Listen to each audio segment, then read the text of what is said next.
And folks, if you're looking for a great show, you're saying, I don't know what show to listen to. Stop listening to Fox News and start listening to Patriot Strong Podcast. Stop listening to fake media and Newsweek and Newsmax and start listening to the Patriot Strong Podcast. Make it your daily mission to listen to this podcast and share it with your friends. Thank you so much, Courtney. Have a great day.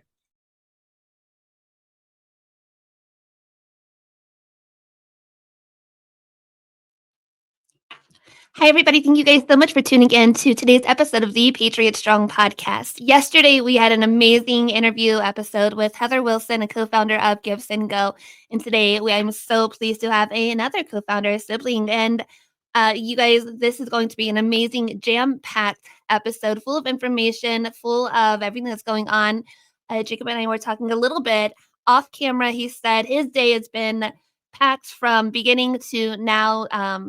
That Give Send Go is in such a wonderful, wonderful place. And I'm so thrilled to introduce Jacob Wells to the show. Jacob, thank you so much for your time today. Happy to be here. Thank you, Courtney.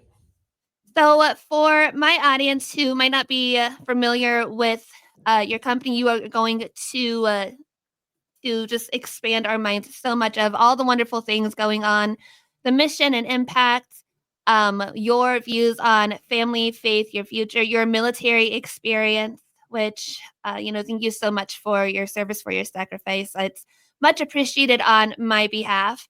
And a little bit more about you. So if you can just kind of introduce yourself, give a little bit of a history and background of yourself. Sure. Yeah. Oh, man, where to begin? Well, I was born on a cold, wintry night in March 14th. Heather may have mentioned this yesterday. We're 2 of 12 children. So we come She did, from yes. a very large family. So I'm number 5 in that lineup. She's number 2. So she outranks me. And we have a great relationship with Give Send Go. It's been an amazing blessing to walk alongside her in this journey of Give Send Go. Currently live outside of Boston in the Massachusetts area. I was in the military and was stationed in Virginia, in Norfolk, the Hampton Roads area, Norfolk, Virginia Beach. And so I lived there for about 13 years and moved back up to New England, where I had been raised. I grew up in New Hampshire, southern New Hampshire.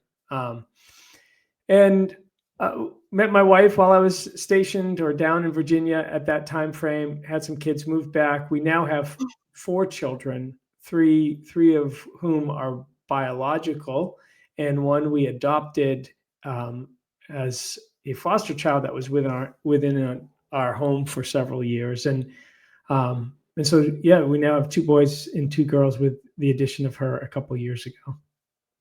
That's amazing. Something that that I am reading right now, which is astonishing, and maybe this was a typo because it just seems too amazing and astounding to be true. But between you and Heather, you both have fostered 45 children. Is that true? So I know that in our foster journey, we've are somewhere, say 25 to 30 children in our home. I know Heather has fostered a handful as well. So there's been a lot of kids that have come through our home for various periods of time. Initially, many of the kids that came through our home would stay. We were doing long-term foster, which would usually go anywhere from 1 year to 2 years. And so we had our 3 biological at the time, and then we would have 3 foster kids, because the max that you're allowed by law in Massachusetts is to have 6 total children in your home. So, and as one child would be reunited with their family, which was always the goal, or if that didn't work out, they would move on to an adoptive family. They came through our home, and it has been, it has been an incredible journey. In the past couple of years, we've stepped back a little bit from doing the long-term adoption, long-term fostering, to more short-term placements where the children coming into our care need just a couple of weeks, and there's a variety of different circumstances for why, but they just come in for a shorter period of time. So we've seen a lot of kids come through the home over the years. We've been doing this for about 8 years now. It's been pretty amazing. It's been an amazing journey. That is an incredible commitment and so generous and kind to open up your home to those who might need it for any period of time. So I commend you on that. What inspired you and your wife, and I don't want you to speak on Heather's behalf, but what inspired you to open your homes to so many kids? And what are some of the most powerful and inspiring lessons that you've taken away from that journey? Well, it's a great question. I think, as I just mentioned, Heather and I are two of 12 children. So we grew up in a family where there was a value to children and the life that they bring into a home. And so we were very familiar with the dynamic of children and the idea of being part of a big family. So I think, and this is seen throughout our family with even many other of our siblings, is that they've all engaged in this endeavor of open homes to children and people alike. And so I think part of it is that ethos of who we are growing up in a big family gave us that dynamic. And some of the things that we've learned, one of the key values, I would say, that I've taken away from this journey is that of gratitude. Is what you're experiencing with children coming from foster care or coming into the foster care system is you're experiencing how difficult life can be for some people.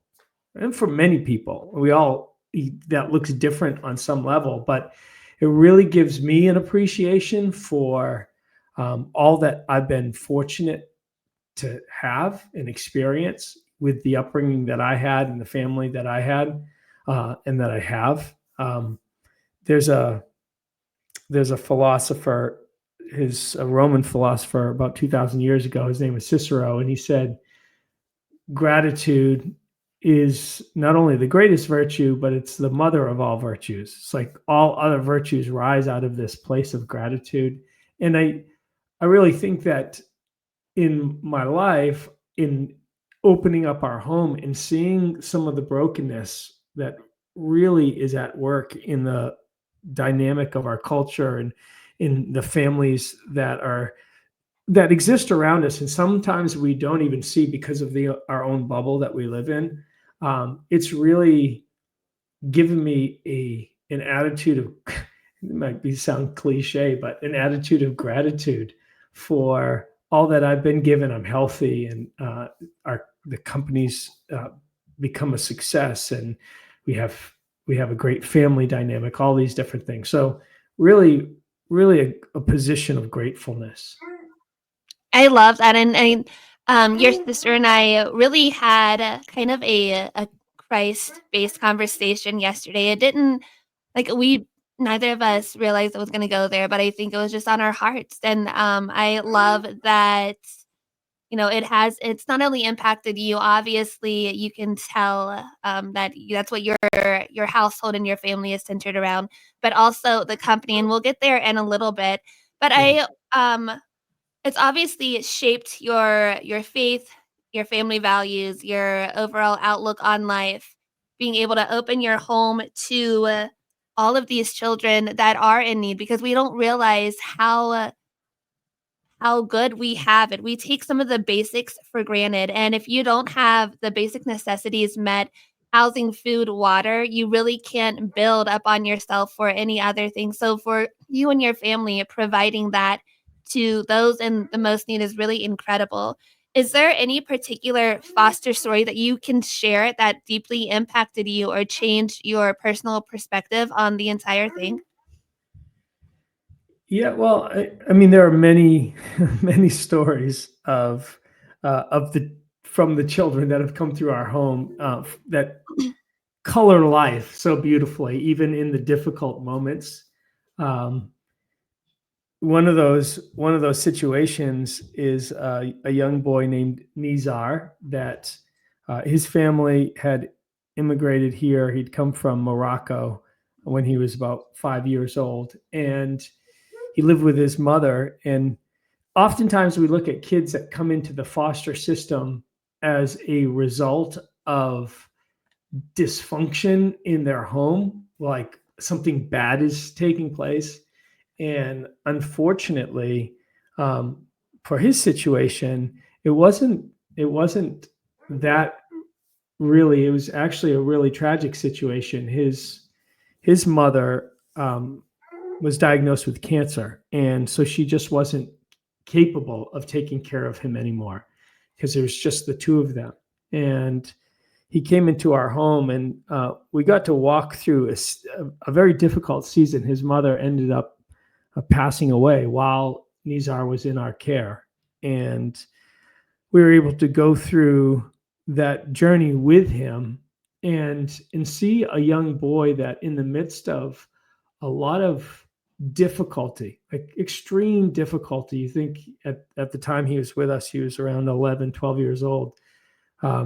Losing your mom to cancer, a woman that you love, and trying to navigate that. Not his dad wasn't a part of his life, and just really not knowing what the future would hold for him, and um, and seeing him navigate that and even come through. And I know that there's going to be more of his story as it unfolds in the future, but seeing him continue to be resilient in the midst of some of these really, really big obstacles in life, is that the human condition is one of resiliency in many ways, and that there is, even in the midst of tragedy, that there's elements of hope that can be found. And I think we saw that in our journey with him, and he saw that in his journey with us.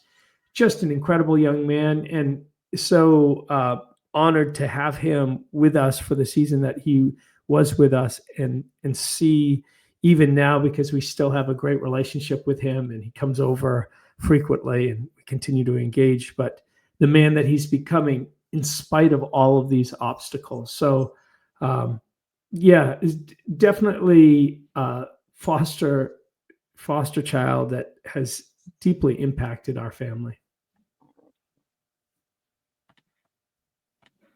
It's incredible to hear stories like yours and, other foster parents who, I'm sure, like, they all share the experience. They all share, and the joy and the, gratefulness that they're able to provide, the safety that they're able to provide, the security that they're able to provide for these children. It's so inspiring. So I thank you and your family for that. And Heather, we connected again after this show. So I didn't know that before. She didn't mention that in our episode. And if she did, it slips my mind just about your foster story. So that's amazing.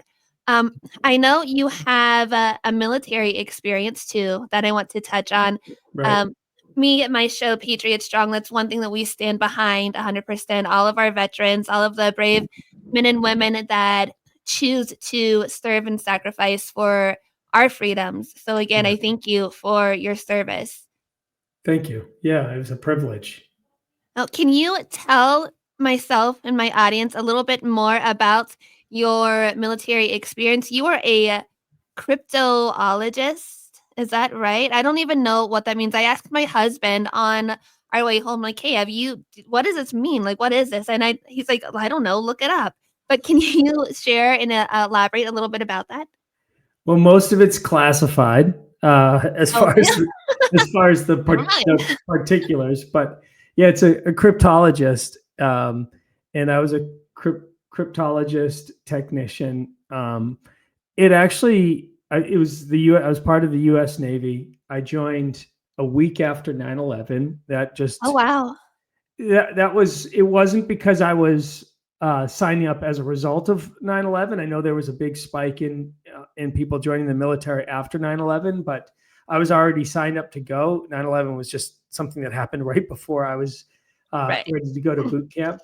But Why I chose cryptology? One, I scored just, frankly, I scored really well on my entrance exams. And so I was given the option of really the pick of whatever I wanted to do. They said, well, you really can go into any field that you want.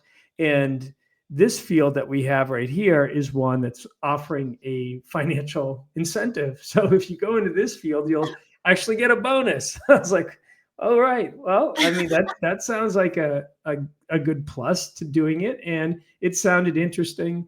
I was really joining the military for the reason of breaking out of hometown.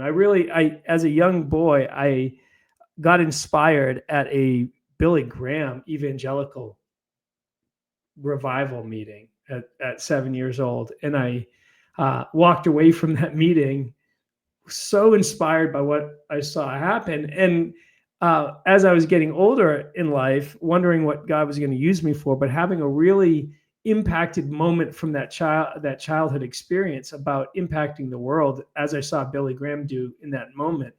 As a 7-year-old, I was sitting and thinking, okay, God, what do you want to do with my life? And I found myself at my late teenage years, early 20s, in this grind of just working and doing the hometown job and working for friends, working for my dad for a while, and just doing this and not finding what I felt fulfillment for that vision that had been imparted in me. And so I came to the conclusion, well, I need to do something radical to break free from this stagnation that I feel like is happening in my life. I'm just going to end up being this hometown guy that never has done anything with their life. And what better way to do that than join the military? They'll push you to go see the world. So that was it. None of my other siblings had done it. My parents, neither one had. My grandfather was in the Navy in World War II. And so I just made the choice, joined the Navy. I wanted to be a Navy SEAL, actually. And I a lot of competitive brothers. We were wrestlers. We're very, very competitive. And so I joined. But cryptology was a way for us to watch the enemies around us. Actually, not even just the enemies, the adversaries. When we were in a theater, I was attached to the Harry S. Truman, which was an aircraft carrier. And as we would deploy, we would be watching who was around us and what threats were in our local theater, and then even globally, what the larger threats were, and tracking the movement of our friends and our adversaries, and just developing patterns and recognizing them. So there's a lot of things around that, but that's what it was, just watching and collecting intel. That's so interesting. You kind of mentioned a little bit about what drew you to that role, what it involved. Um, did your military service influence the leadership style that you've adapted to and decision making that you've kind of implemented in your life or with Gives and Go as a company?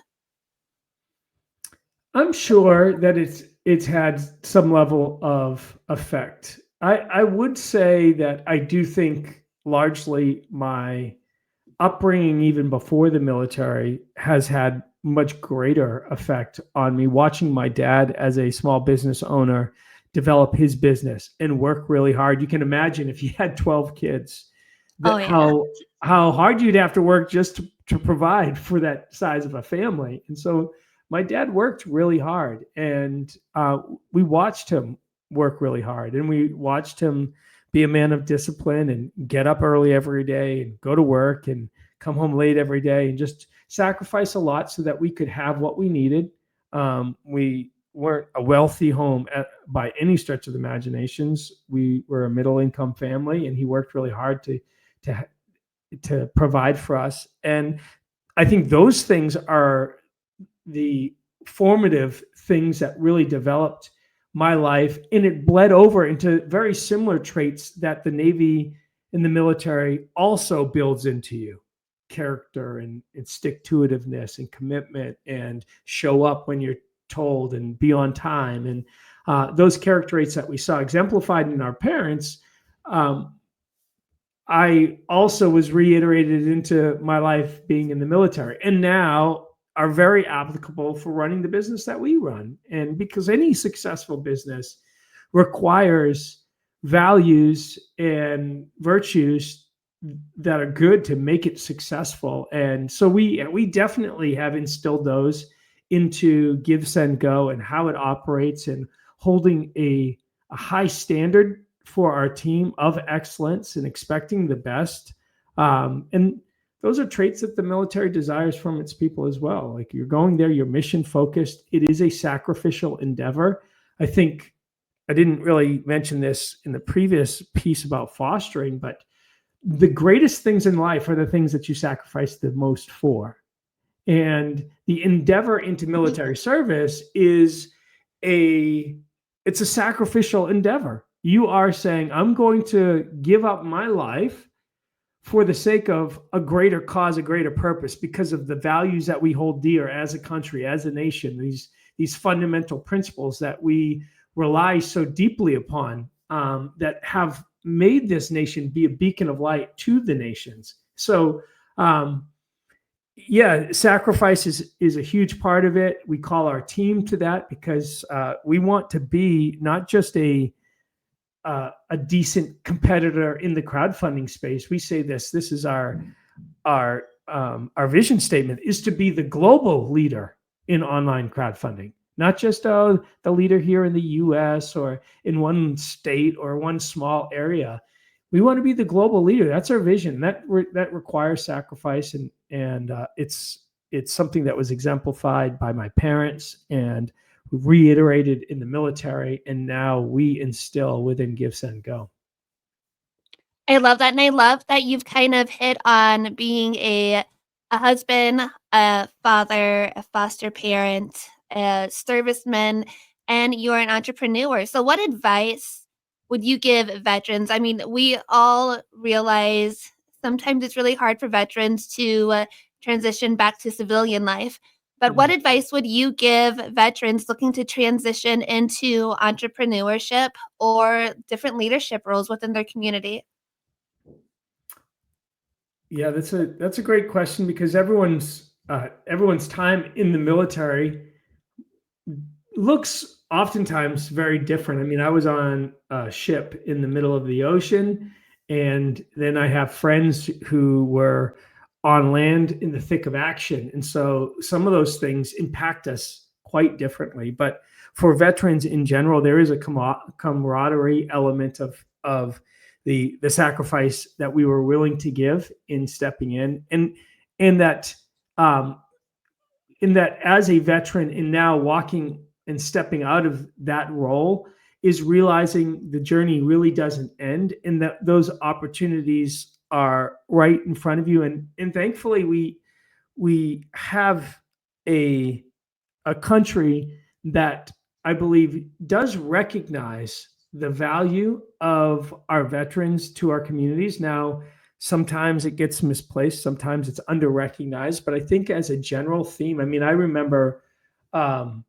wearing my Navy uniform home, coming out of boot camp and stuff, and people would just buy me a meal, and strangers. I'd be sitting in a restaurant, and I do think we have a community, a U.S. community of people that value veterans, and so Absolutely.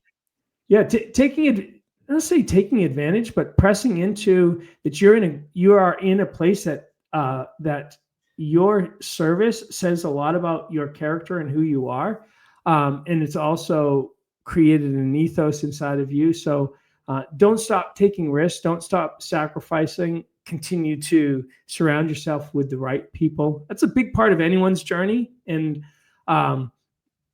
is that you have good people around you. And I think the military, like a family, like Heather and I are part of, we're this cohesive unit, and we are all aiming for the same thing.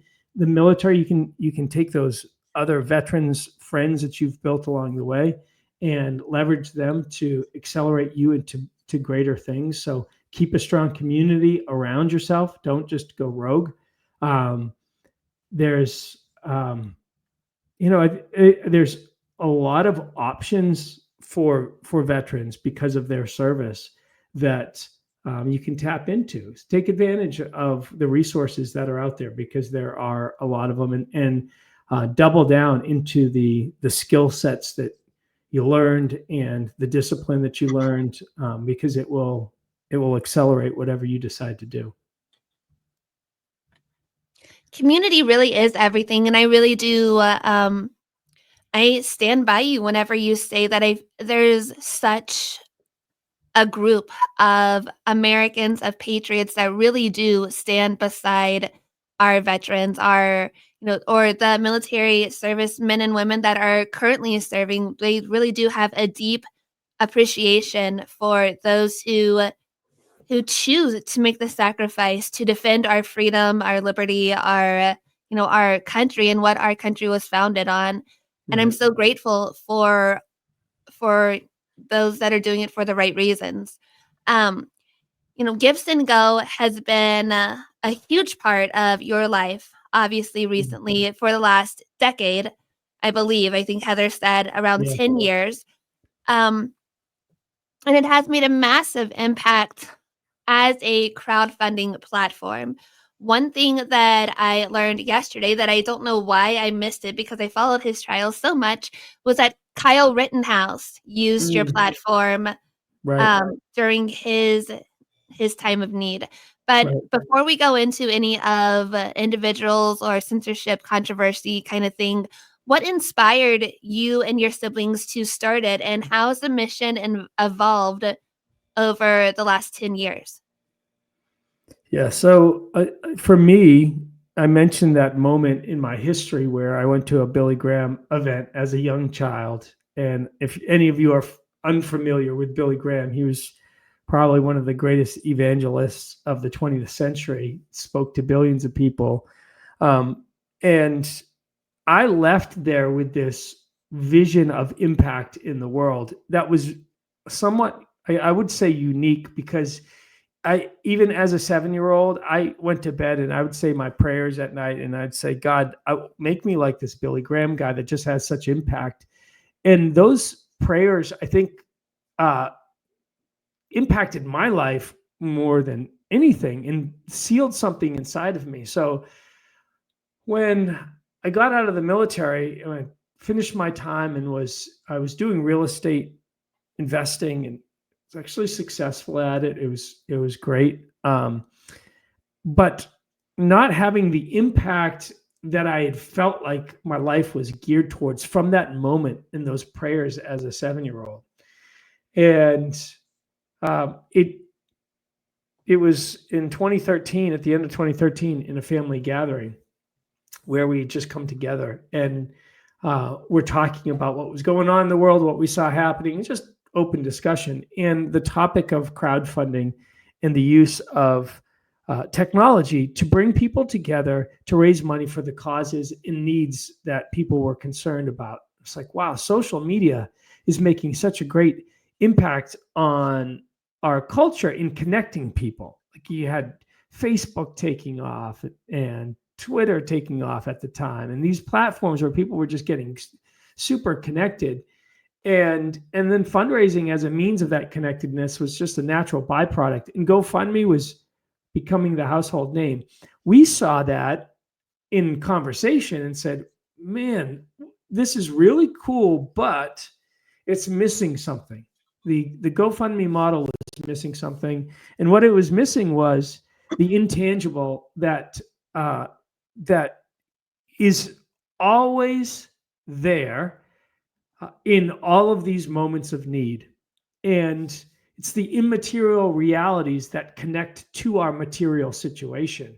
And the Bible talks about this and gives a framework for it. But it's like, you don't just meet people's material needs, because when the money runs out or whatever you gave physically diminishes or goes away over time, people's immaterial realities that are connected to those situations continue to live on unless you deal with that need as well. And for us as Christians, it was like, well, we have a hope in Jesus.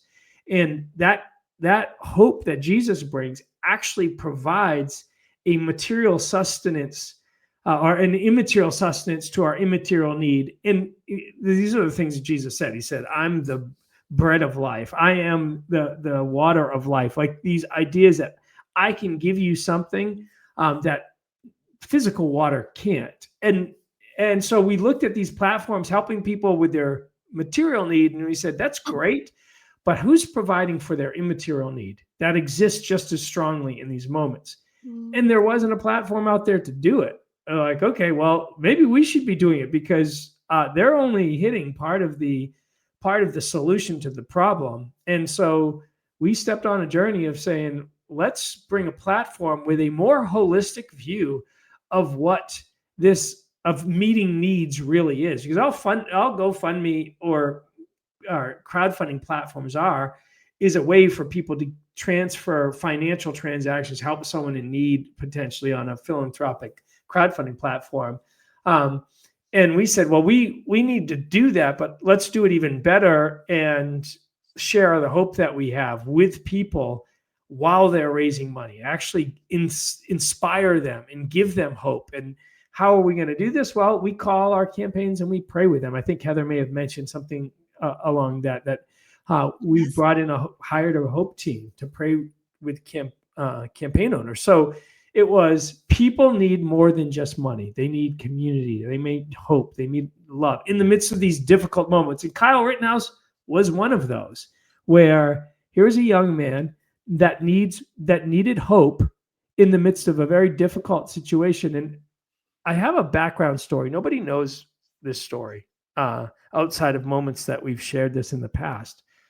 This is a Give, Send, Go story that really solidified our place in the journey. It's an incredible story. While Kyle Rittenhouse was using Give, Send, Go, and his campaign was being funded on our platform, another campaign popped up, and it was for a young man, but he was probably around my age at the time, 40 or so. He had been a military veteran. He had served honorably our country. He was a Marine, I believe. And 3 months prior to Kyle Rittenhouse, he was involved in a very similar altercation that Kyle was, where he ended up having to defend himself from the BLM, Antifa rioters that were destroying cities across the summer of love of 2020. Right. And he owned a bar in Omaha, Nebraska, Jake Gardner, military veteran, honorably discharged, served our country. And BLM, Antifa come down the street rioting because of the whole George Floyd aftermath and everything that took place in those couple months after.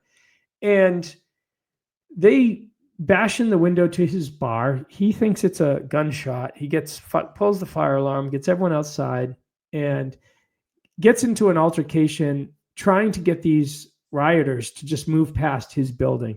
And they refused. Jake Gardner happened to be carrying, and he pulled out, or at least showed them that he was carrying, and for them to move on. And they weren't going to have any of that. So they jumped him and took him to the ground. They started beating him. And in that unfortunate event, one of the guys that was jumping on Jake Gardner happened to be a young black man named James Sherlocker. And James was on the back of Jacob, choking him out. And so Jacob took the gun that he had and shot the guy that was on his back. And this was all on video. And the police were called.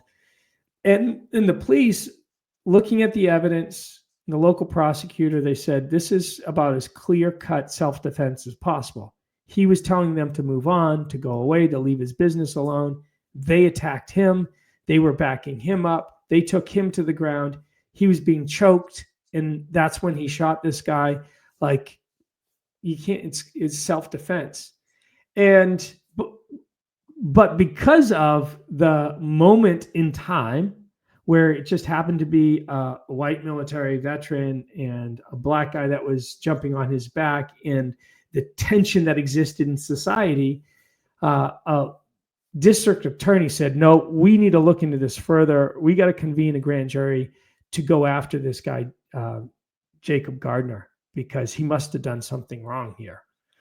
And so because of political pressure, they pushed a grand jury to convene to look at the evidence.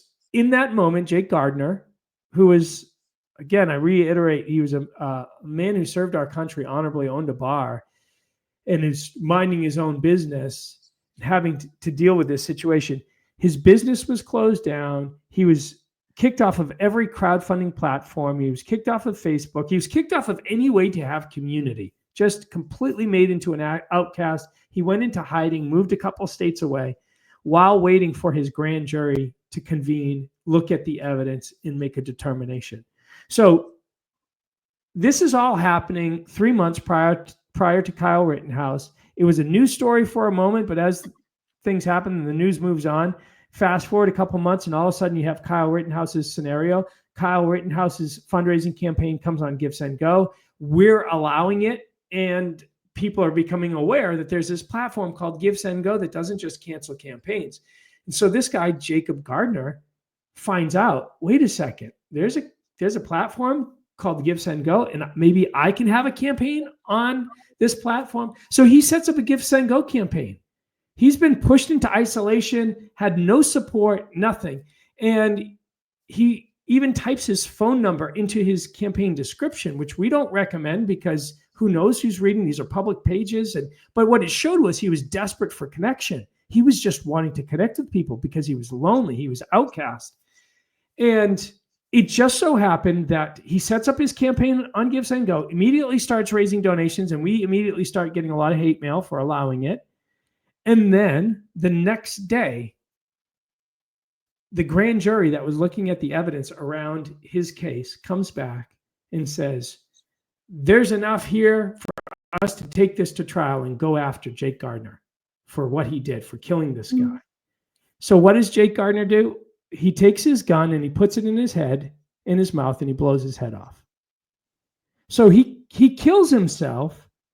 This young man who owned a business in Omaha, Nebraska, was minding his own business, was ostracized because he defended himself and his business in that moment. And nobody knows this story, but it sits in the background of Kyle Rittenhouse's. And because he was pushed into, he couldn't set up a GoFundMe, he couldn't do anything. And he committed suicide because of Facebook and because of GoFundMe and because of these platforms that think that they can play God and control and manipulate and push people into isolation. When we heard that, when I heard that, we started to cry. We were like, this is absolutely insane. How is this allowable in our country? And so at that moment, we said, never again. I don't know, God, why you put us in this position, or actually, you know what? No, now we know why you put us in this position, because what the policies of these far left crazy organizations are driving people into death, and we are going to stand for life. And that's what, even when we disagree with people, we realize that free speech is tantamount. This is how life and truth is discovered, by the friction of ideas. And we are not going to back down from this moment. This guy's blood is on the hands of all of these other platforms. We're going to stand for what we know to be true. And that all happened in the background of Kyle's campaign, but it put a rod up our back in a way that Kyle's campaign didn't even do, where we said, no, we are going to stand for truth. We're going to stand for justice. We're going to stand for these principles that are rooted in the foundations of how this world operates. That's how we even have these ideas of presumption of innocence until proven guilty. Like, trace its history back. It goes right to the Bible. Like, there's so many principles and truths that have made this country great because they're rooted in fundamental truths. Anyways, that's an incredible story that sits and it's part of what's formed the Give, Send, Go journey. And I know it's long-winded, but insane story. Like that breaks my heart that there are people out there that have that feeling of loneliness, of everybody on their back for, he not really doing anything wrong, defending himself, defending his business, defending what should be, and that was the outcome. God rest his soul. That's so sad. Yeah. Heather shared yesterday another story, and I forget exactly all the details, but your prayer team, you guys have a Mhm. prayer team that reached out to some of the campaigns. Um, the prayer team had reached out to this one individual and just like, "Hey, can I pray for you?" And I think if I remember right, I think Heather was watching, or she might still be watching. Um, that the prayer team reached out, and the mother of, I believe it was a daughter, she's like, "You don't understand like Right. God's timing right now, because I literally just, Yeah. pulled out my gun and was going to do this, and then you guys intervened. God's timing is everything, and God's hand is on this company so much, through the story that you just told, and through the one that Heather told yesterday." Yeah.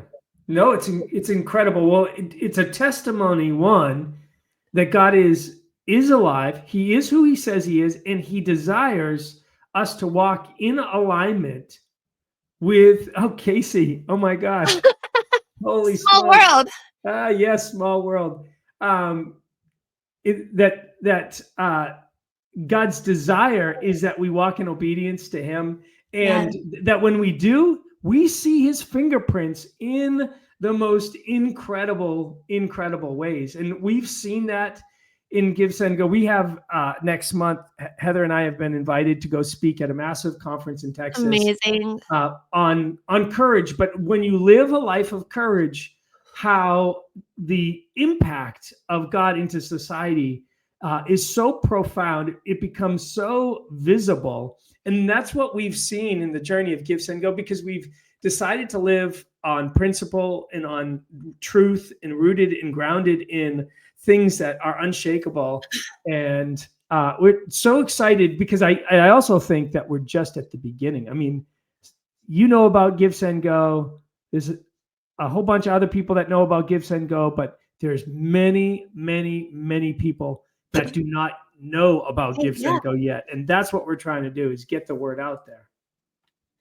And it's so important because we spoke yesterday about other crowdfunding platforms that take away some of the donations. They take a percentage away of the donations that people are so generous with. And I don't think that's right. Um, and I know that we'll go into that here in a minute, but you kind of mentioned a little bit about this, but Give, Send, Go, unlike any other social media platform, not any other, but a lot of social media platforms, they do not um, allow freedom of speech. They do heavy censorship. Right. If you post anything controversial, you're gonna get a strike. You're gonna get, banned for not, whatever it is. But for you personally, why is it so important to defend freedom of speech? Mm. Like, I know you said you might not agree with some of the campaigns that are uploaded, that are submitted, but it's so important to defend freedom of speech and religious liberties through your Right. platform. Wow. Well, I mean, if you study the scripture, the Bible at all, you see that speech is the foundation for life. In the beginning, God spoke, and the world was formed. If you read John 1:1, it says, "In the beginning was the Word, and the Word became flesh." There's the actual manifestation of God speaking, that creation then comes forth out of that. It's the very foundation for life. And and we realize that when you start diminishing or restricting that approach to speech, that you begin to miss truth. And this always happens. This has been known throughout history. You can study civilizations, that when you begin the journey of restricting people's speech and their ability to think, and their ability to search and inquire and debate and differ, and even say things contentious. I mean, that's the whole reason behind it, is the differing of speech, that you begin to lose any grip or source of truth, because truth is only found in the exchange of speech, the difficulty of the exchange of speech. And so we defend that freedom on our platform because we realize that the diversity of ideas is actually good for the conversation. It's actually good for us in the movement towards truth, even though it's difficult to wrestle with, because it's not the speech that I appreciate that guides me towards truth. It's the speech that I don't appreciate, that I don't like, that actually causes friction on me, and actually it makes me reanalyze what I believe about what I believe, and then also might even change my mind if I'm an honest person looking for truth. So you have to have the freedom of speech. It's a fundamental, and our founding fathers knew this, which is why it was put there as the First Amendment. But also, what we've said for a long time at Give, Send, Go is, and particularly as a military former, a veteran and a former military member, was I recognized that the sacrifice that was laid down for us to have the freedom of speech is so high. Like to me, it's like trampling on the sacrifices of the men and the women who poured out their lives, literally had arms blown off, legs blown off, heads blown off, their families devastated, like tragedy, like horrific disaster. That sacrifice is so valuable. Why in the world? I have to be so careful about even thinking about shutting something down, because you're trampling on this sacred sacrifice that people died so that we could live in. Like, it's just crazy to me that some of these big tech platforms are so cavalier about, oh, we'll shut this down because we don't like it, and we'll shut that down because we don't like it. And it's like, do you realize how great of a sacrifice people bore in order for us to have that freedom to say things that we don't like? And you're just gonna like walk all over it with your authoritarianism. Like, that's just crazy to me. It's just a lack of thought around anything. What I've learned, and it's so incredible. I will never use, if heaven forbid, God, I'm so thankful that I don't need a crowdfunding platform right now. But if ever I need to recommend one, I will always use Give, Send, Go now, because your testimonies, your background, the fact that you not only base your company on God and Christ-centered, but the Constitution and our constitutional rights that are so important that so many people, they need to read it. It doesn't need to be rewritten. It needs to be reread. And I love that you guys, stand for freedom of speech. You don't have to agree with it, but the fact that you are so stamped on allowing anybody, their freedom of speech, their God-given rights, that our forefathers years and years and years and years ago foresaw this being an issue. Right. And wanted to stamp that and ink that into, our rights that can't be taken away. The fact that you and your company honor that says a lot. Yeah. And Well, I'm so proud. And, I think the first time that I learned or heard about Give, Send, Go was the trucker convoy. right. Yep. And I know that there's a lot that is surrounding with you guys right now. Heather told me a little bit about that yesterday.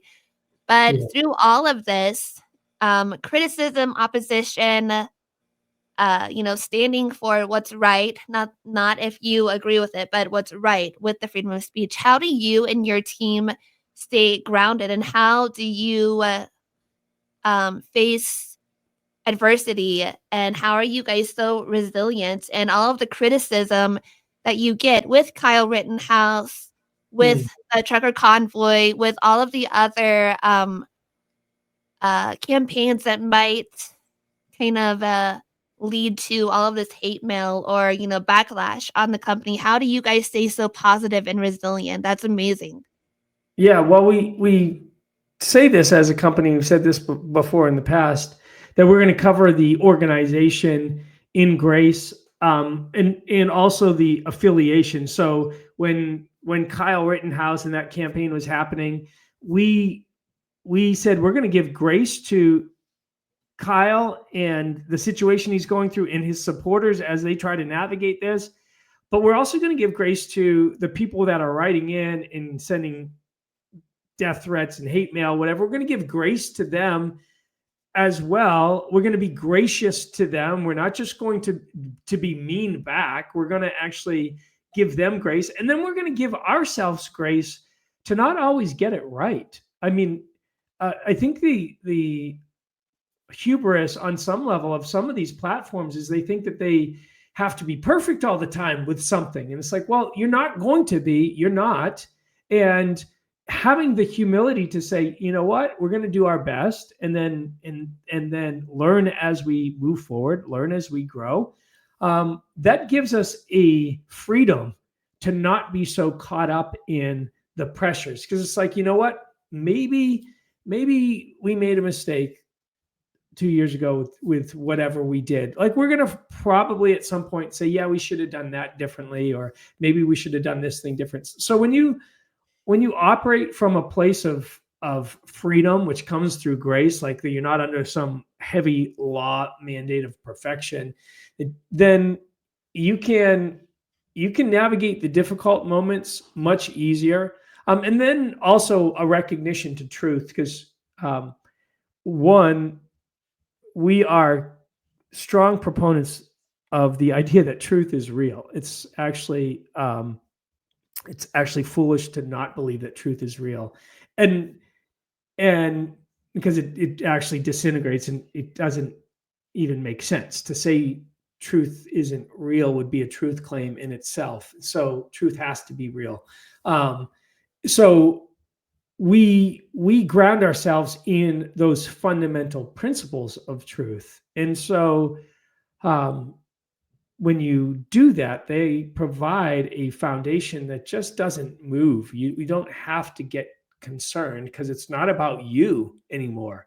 It's not about you doing what even you think right.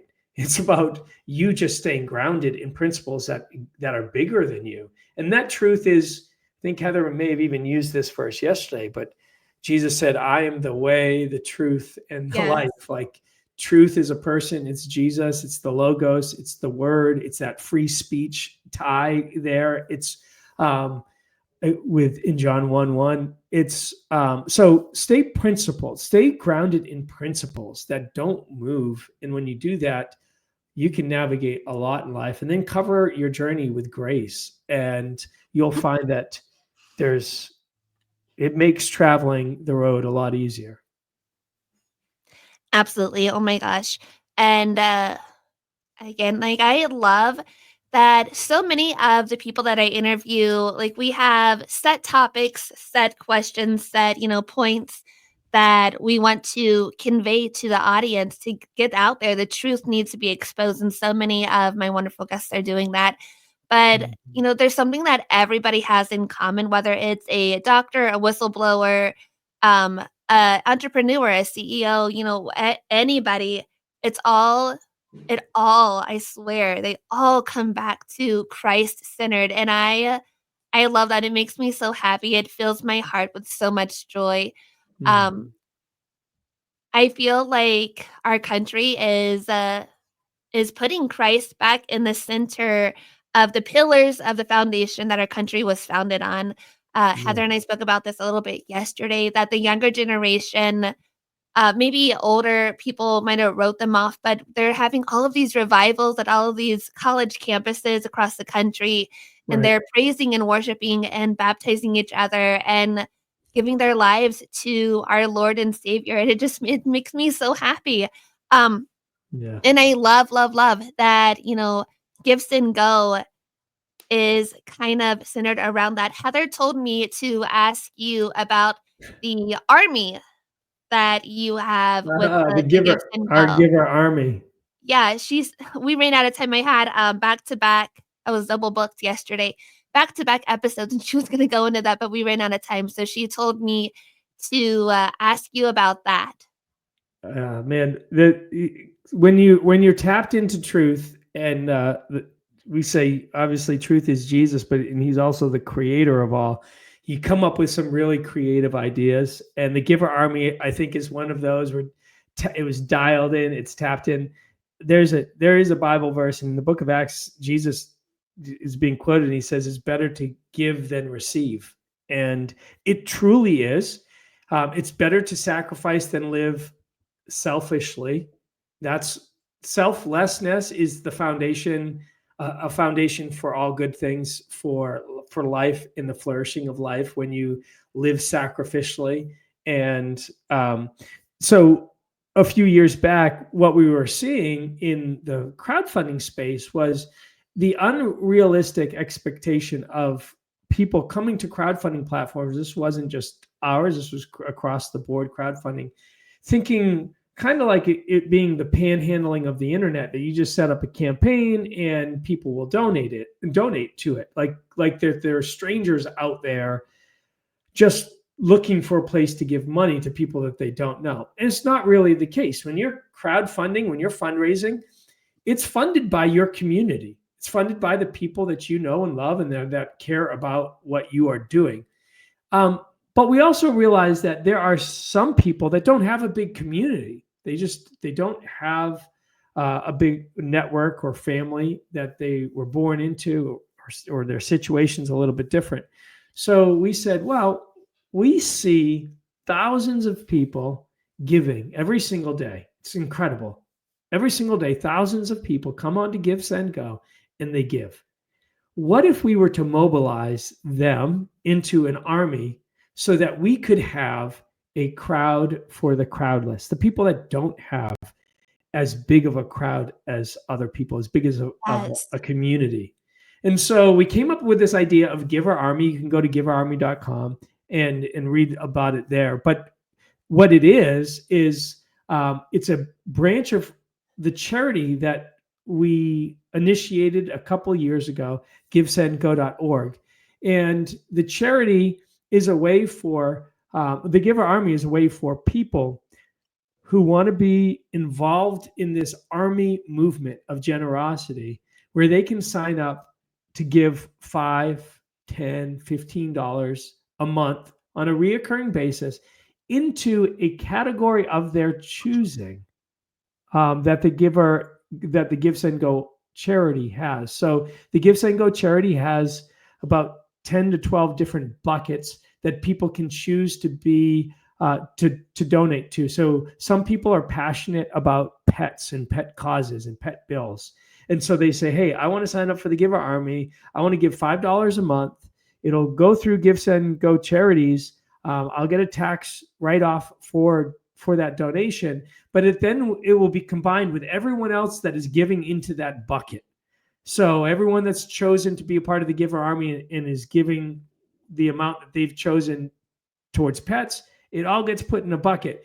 And then we take that money in Give, Send, Go charities, takes that money and then grants it to campaigns on Give, Send, Go that fit within that category that people are giving into. So it could be pets, it could be emergencies, it could be evangelism, it could be creativity ideas, it could be medical things, it could be funerals, whatever, it could even be legal bills, but whatever category that you want to donate to, now you can be a part of the Giver Army by going to giverarmy.com, signing up, putting a $5, $10, $15 reoccurring donation, whatever's comfortable. $5 a month, a really low threshold.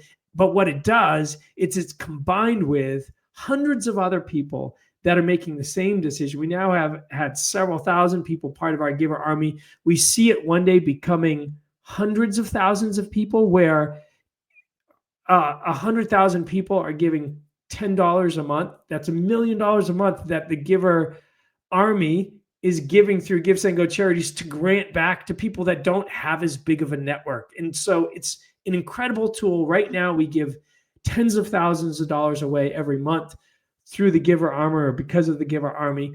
And being part of the Giver Army does get you a few perks. So you get an invite to our annual Giver Gala, which is a ton of fun.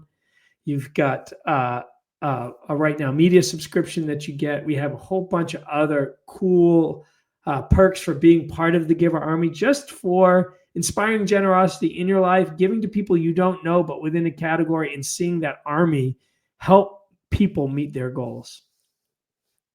You guys are just such an inspiration. Oh my gosh, Heather made sure, she's like, you have to make sure that you ask about the Giver Army. And I'm so glad that I did. And I'm so glad that you shared that. To everybody watching now, everybody on Rumble, everybody on X, everybody on Instagram, everybody on Facebook, on the Patriot Strong Facebook. If you are watching a replay, if you are listening to this on any of the streaming platforms, iHeartRadio, Spotify, Google, Apple, Amazon, whatever, I challenge you to give to thegiverarmy.com. Do $5. Everybody could afford $5 a month. Right. I know all of my listeners can afford $5 a month. It's less than a penny a day, you guys. And it goes to such a great and amazing cause. So if you are watching this, if you are listening to this on replay, please consider going to giverarmy.com. It's been scrolling on the bottom of the screen since this kind of segment started. Please just consider it. Please. Yeah. Well, I'm telling you, you're not going to want to miss the party that we're throwing this year. So this year's our 5th annual Giver Army party, our Giver Gala.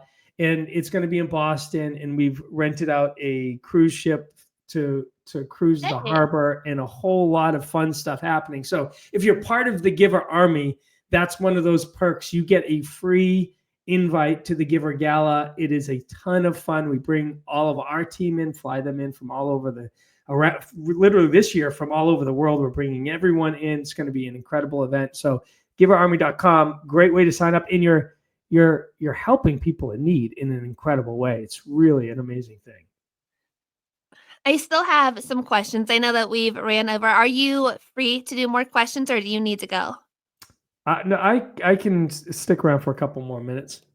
Okay, so we're going to do some faith, family, and future kind of questions. And I'll kind of run these all in together so you can kind of wrap it up. How do you balance being a husband, father, entrepreneur, and advocate for causes that you believe in? And how does faith guide you in both your personal and professional life? And I love whenever my interviews go into Christian-based, God-centered kind of conversation, because that is so important to me, so important to, I know, a lot of my listeners. So I would just like your answer, your opinion on that. Yeah, well, the question is, do I balance? How do I balance? Do I balance being a husband, father? You just juggle it. Yeah. Definitely getting better at balancing. We all carry a lot of responsibilities, and the biggest challenge in navigating life is, how do I prioritize the responsibilities that I have? And I think the journey of getting better at that is something that I've been on and been really impressed, even just recently. One of the things that we do at Give, Send, Go is we're really strategic about how we move forward and our next steps and the phases that we're looking to see accomplished and what the plan is. And I think oftentimes, too often, businesses figure this out. Businesses figure out their mission, their vision, their values. And so they have good balance happening within their business, but they don't put it into other areas of their life. And so more recently started becoming much more strategic around balancing all of the responsibilities and saying, okay, what is our strategy for my relationship with my wife and where we want to be in 10 years? What's the strategy and the steps forward, the goals that we want to put in place in that relationship. Same with my role as being a father to my 4 children. Like, how do I put structure to this? Because when you do things just loosey goosey without purpose, you find out not too long after that nothing really much is taking place. So be intentional. So you get to balance by intention, and you have to be intentional. You've got to take time and be intentional about putting strategy and purpose in the things that you do. And then our faith is just a bedrock. It's always been a bedrock. I've seen God too visible in my life to even question. It's this unshakable reality. He's been so real. And there's a verse in Ephesians 2, I think it's 10. It says that we are created by God in Christ Jesus, his handiwork, for good works, which he preordestined, before time began, destined us to walk in. And so this recognition that our lives are not just purposed for meaningless wandering through our time here on earth, but it's intentional. And we have purpose and intention. God's desire is that in both our personal and professional life, that there isn't this divorce that's like, oh, I operate one way at home and when I go to church, but at work I operate different. It's like, no, your life, everything that you do, the work that you've been given at home and your work in business, all ought to have a recognition that it's ordained by God to make an impact in this world and to spread life and love to people. And I think that's exactly what you and your team are doing. And I'm so proud of all of your initiatives and all of the push that you guys are sharing with the community. I think it's really, really important. What is next for Give Send Go? I know you just mentioned that next event in Boston. Are there any other upcoming initiatives or goals that you personally are excited about? Oh, well, we have an incredible technology team. We are, I think, rolling out AI into the platform just to make it easier for people to create their campaign. So having some AI elements for easeability and revamping our user dashboard, all things right on the front line, advancing in countries. I don't know if Heather mentioned, but we're available in over 80 countries around the world right now. Amazing. Yeah, we see every single day campaigns popping up in Australia, in Europe, in the United Kingdom, in Ireland, in Canada, in the US, in Mexico. I mean, literally campaigns around the world. So continuing to advance that, advancing the way that we do payments is an important topic that we talk a lot about at Give Send Go, how we can have our dependence there. We've built our own infrastructure on the hosting side, the server side, where we own our own servers. We're hosted ourselves, which is a huge step of independence to create a platform that's resilient against cancellation, because we live in a world where other people think differently than us. So we have to create our own dependencies. And then thinking the same way around payments, integrating integrating crypto payments in various forms into our ecosystem. Those are all things that are on the burners that are taking place right now. They're all in the pipeline for Give Send Go.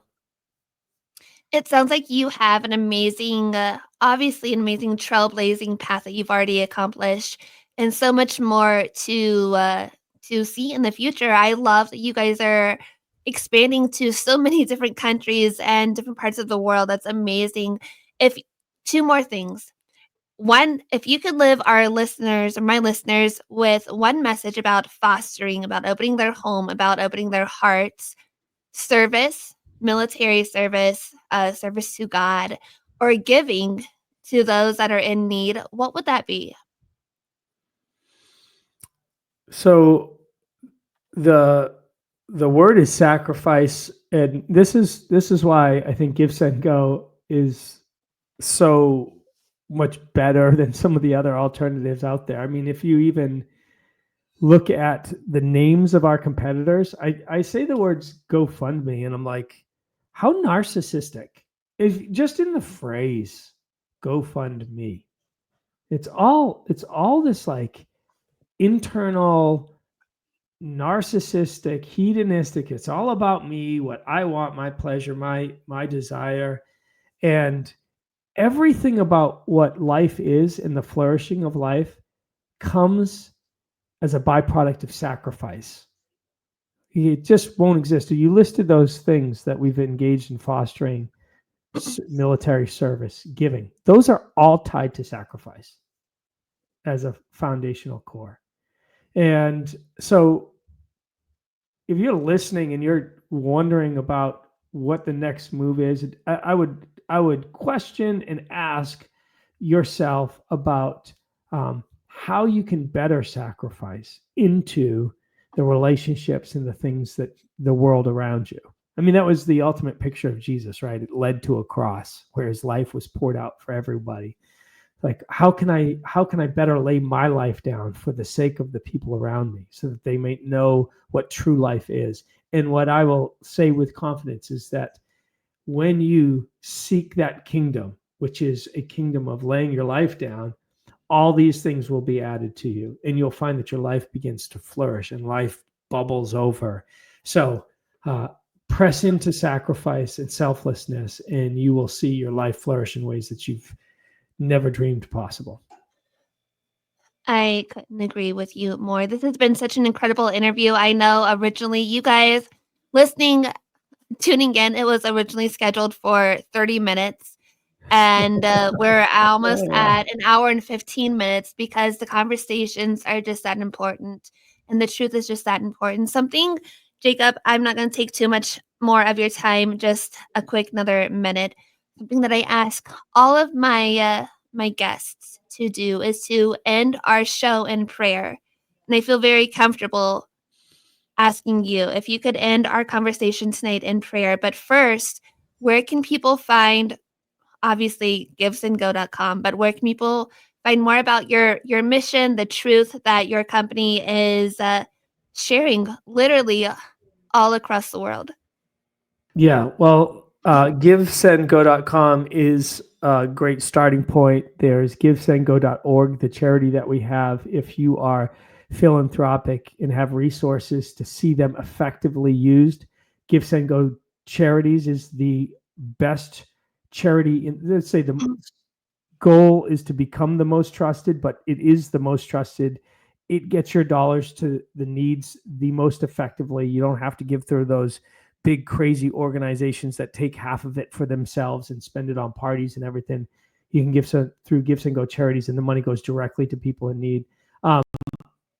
So givesendgo.org, givesendgo.com.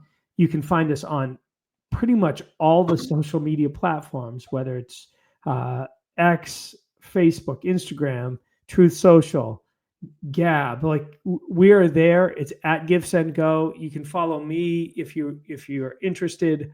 On X is probably where I spend a bit of my time, or Instagram at Jacob Wells. And you can find me. You can find me there. So, Well, I love that. Thank you so much for sharing all of that. But if you would, just a couple more seconds of your time, end our interview in prayer. of course, let's do it. God, I thank you so much that you've positioned us to be alive and planned us to be alive at such a pivotal moment in history. Now, there is no accident in your plan, that you foreknew from the very beginning what it would look like in this moment, and one that gives us confidence to live with boldness, that we don't have to be afraid at all in the journey that you've set out before us. We can live and walk in boldness.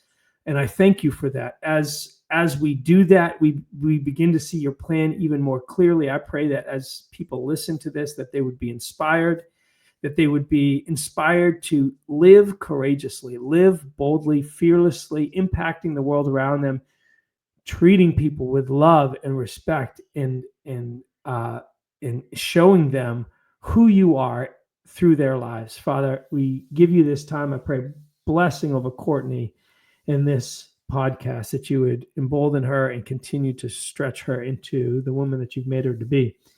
We give you this time, and we ask that you bless it in Jesus' name. Amen. Thank you so much. Beautiful. You guys, thank you so much for tuning in. Please consider going to thegiverarmy.com to, you guys, it's $5 a month. I'm going to do it right now.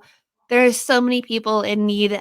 I think a lot of society takes for granted the blessings that we have every single day. Clean water, a foundation to be in, a bed to sleep in, a roof over our head, food, and give, send, go supplies that to those in need.